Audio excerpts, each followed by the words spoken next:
Change transfer case on Chevy GMC trucks. Most of them are about the same unless you got a real newer one. All right, here we go. Look around, look around. Right here is our drive shaft. It's got these doohickeys. Take your drive shaft out, so you're gonna loosen all four of these. Take that out, and then it's just gonna slide out from the transfer case.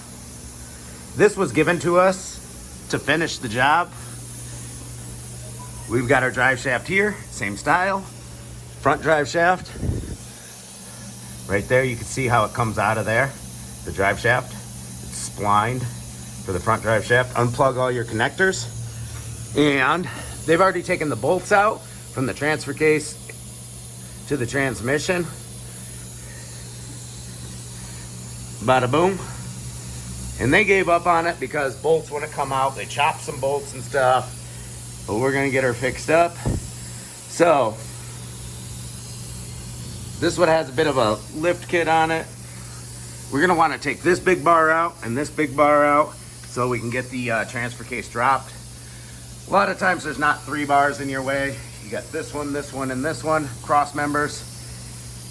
And so we're gonna start with where they left us, which is getting these bolts out. Bolts out of that side, frozen in this side. We're gonna get the torches and air chisel out, punch this out. It's stuck in there. So we'll get this bar dropped. That's the first thing we'll do. So if you're starting this project, grab your drive shafts out, unplug your connectors, and you could probably wait until you get the cross member out of the way to unbolt the transfer case so you have more room for your arms. Here we go. All right. Had to do a little torching, a little air chiseling, but we got that one bolt extracted. Had to use a little bit of heat for just the nut on this side to get it off. So these bars for the lift kit just come right, boom. They come straight down.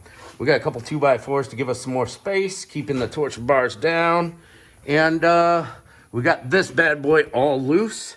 You can see it hangs over the rail, so it comes out kind of like sideways. We got our two 15mm bolts off of the transfer case mount. These bolts were already off here. So what we's gonna do now is get this big bar, this cross member, out the way. All right, let's get it out of the way. And we got a little jack and 2x4 on the transfer case, making it hover so that the transfer case weight is not on this bar as we take it out. Transfer case, grab the transfer case mount out of there. You know, once you lift it up with your little jack, you pull it out.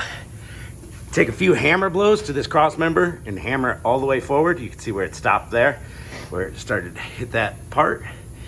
And now push the transfer case towards the back. And now we are clear of the transmission's output shaft. See, it's totally free. And then turn your transfer case towards the passenger side. And we are going to keep turning it till the tail clears and then bring it down through this opening. All right. That's my dog barking. All right, guys, we got our transfer case out of there. Finagled right out. Wasn't really an issue. 2 guys. So took it down. You can see this motor is a little different from this motor. So we're gonna exchange them. See, the motor comes down here this way. So we gotta exchange this motor over to there. And also, we got our housing, our intermediate housing here. We gotta take these bolts off all the way around and put it on that one. So we gotta do a little parts exchange. If you look at your tags right here, both of the transfer cases have the same numbers, 246 GM, 272. They're the same transmission or transfer case mechanically, all right? So that's cool. Let's get it. All right, lift her up there and by myself. We've got our tail shaft facing this way. Breathing heavy. It was heavy. So we just got it sitting there resting right there. on that cross member and that cross member. And the way you shove it up in there, tail shaft pointed towards the driver side, the big case for the front drive shaft pointed down, and then you lift it up in, tail shaft first, get it over this cross member, turn it so that the transfer case is angled towards the passenger side, and then lift that up. But it squeezes in there. All right, now I gotta lift up on the back of it and line it up with the bolt holes to the transmission. There's a couple of gaskets to replace in the front and rear. Keep that in mind. Make sure you drain your transfer cases before you take them out and install them. Makes them lighter, you know. All right, let's go. All right, transfer case. I had to like shove it up in that way to get the tail shaft over the last cross member. Yeah, now's a good time to change your seals on the tail shaft. Change your seals everywhere, you know, if you want to. It's definitely recommended.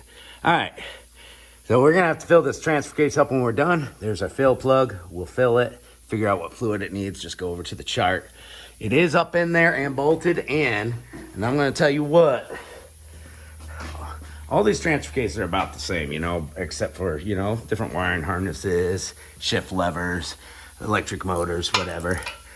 Get yourself a 15 millimeter ratcheting wrench, and it'll make it a lot easier to get those bolts at top.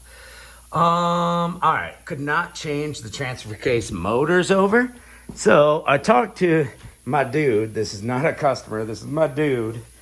And he's like, yeah, the guy told me this will work. Well, this came out of a 06. This is a 97. I still use the same transfer cases, but the motors are different. So, yeah, I can't. I'm like, dude, give me a different transfer case. He's like, I'm broke. So I'm like, whatever, I'll make it rear wheel drive. So we're not going to put that front drive shaft in. He's just going to be rolling in rear wheel drive till he can buy a new vehicle and scrap this POS. I mean, it's leaking oil from every different direction. He just needs something to go back and forth to work till he can afford a new vehicle. So I'm like, all right, gear ratio's the same. Everything lines up. Everything butts up. Splines are all the same. It'll get you in rear wheel drive. That's for sure. So we would be putting the front drive shaft in, but we're not going to worry about that. All right, cool. All right, time to bolt everything back up. We got to line this plate back up in its holes. We got to lift up on the transmission so we can set that transmission mount back in. A little mount bush in there. So we'll get this bolted back up. We'll get the lift kit. What are those called? Lateral links put back in. Transmission, cross member back in. And then we'll lift this up with the jack, put some new bolts through there, hook up all the wiring. All the wiring is the same except for the shift motor. And we got one vacuum line on the top above where the shift motor goes. There's a little vacuum line, a little vent, and yeah, let's get her done. Guys, we got her all hooked up. How you like that? All right, only took a few hours to do this whole thing. Not too shabby. All electricals hooked up, new bolts in there that were perfect size for the metal bushing. All that's left is to put this drive shaft in. I'm gonna take these little bolts out and grab our drive shaft. Got a little tape around them so you don't lose the bearing caps when you take them out. You might have a bolt-in style yoke, or you might have this style where the U-joint bolts into there. This shaft right here, the splines, boom, they fit right into the back of the transfer case right here. We'll put a little grease on there, help it slide in easy. Put that back together, lower her on the ground, and see how she works out for us. All right, we got that drive shaft hooked back up. And like I said, this is a 246 transfer case. See that, 246 GM? If you go to amsoil.com, type in the year of your vehicle, and it'll show you what fluids your transmission will take. There's like 4 different options for an '06 transfer case. And it said 246 transfer case takes transmission fluid. So fill her up, Buttercup, and take her out for a test drive.